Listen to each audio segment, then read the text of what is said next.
Вот так в 1986 году начинались игры доброй воли в Москве. Соревнования, которые должны были примирить Запад и страны соцлагеря. До этого обе Олимпиады в Советском Союзе и в США бойкотировали десятки государств. Церемонию открытия готовили несколько месяцев. В столице собрались лучшие артисты, среди которых оказались и солисты государственного ансамбля «Танцы Якутии».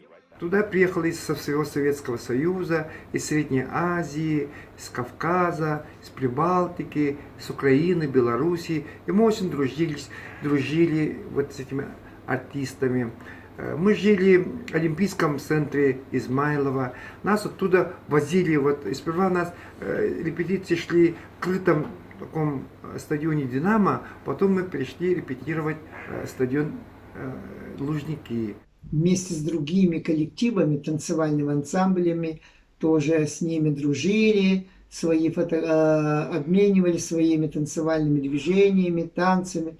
Из них, например, я могу показать здесь фотографии из Туркмении. Очень прекрасный коллектив, замечательный. Примечательно, что якутские артисты выступали на гигантской арене Лужники под якутскую песню «Тундра» в исполнении Маргариты Суворовой. Мы дружили с ребятами с других стран. Нам была интересна их культура, их костюмы, национальные костюмы, их танцы. Я счастлива, что была там, участвовала в этих играх.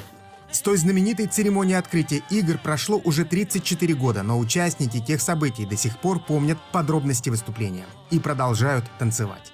Мне 63 года, и я до сих пор танцую в самодеятельности. Принимаю участие в различных конкурсах, не оставляю сцену.